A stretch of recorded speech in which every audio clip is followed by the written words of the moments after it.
Hoje a gente vai falar um pouquinho sobre bolha de ITM, como a gente joga de diferentes posições, mas principalmente contra o Big Blind. No geral, a gente tem que ficar atento aí a algumas situações e eu quero mostrar umas paradas bem interessantes aqui para vocês. A gente vai começar com um field grande. Vou colocar aqui o TG subindo com 6,5. E a gente do Big Blind, o que a gente deveria defender? A gente vê que a gente tem um call de 42% contra um cara subindo 37%. Mas um ponto bem interessante que eu percebo aqui é o range que a gente deveria subir. No geral, a galera tá muito mais tight que isso, então a gente tem que tomar um pouquinho de cuidado. Mas eu acho que quando a gente for esse cara aqui, a gente deveria chegar muito próximo disso. Por quê? É porque o field triveta menos do que deveria, o field dá menos call do que deveria e tudo mais. Então a gente pode ficar um pouquinho mais atento. Outra coisa que eu queria mostrar para vocês são os riscos. A gente tem aqui um ponto de equidade a mais que a gente precisa, e vocês vão ver que tem pontos bem interessantes. Nesse spot, a gente tem um risco de 10% contra o TG, então a gente precisa de 10% a mais, e por isso a gente defende muito menos do que defenderia em uma situação normal.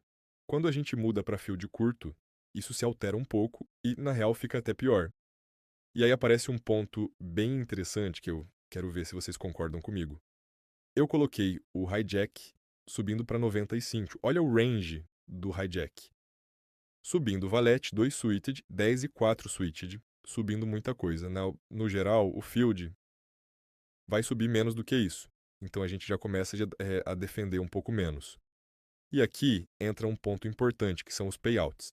No GTO Wizard, em torneio de field curto, o ITM começa em 1,14%. No nosso game, isso não é a realidade. Tem torneios da GG que pagam quase 2%. Tem torneios em que o ITM começa pagando US$ 47, o que dá algo perto de 2,5%. Isso muda completamente a nossa defesa de Big Blind.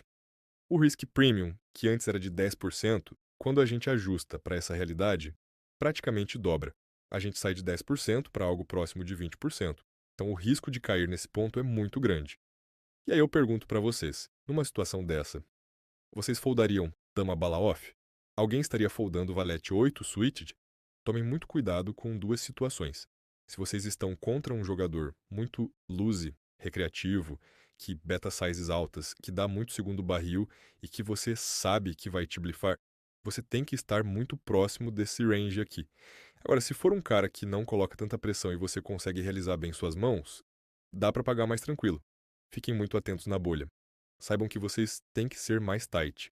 Principalmente porque muita gente já perdeu muita ficha defendendo o Big Blind em situações de risco alto. Às vezes você acerta um top pair, toma pressão e quando vai ver perdeu 10, 15 blinds. Então preservar a ficha também é muito importante. A bolha é uma parte do torneio extremamente importante.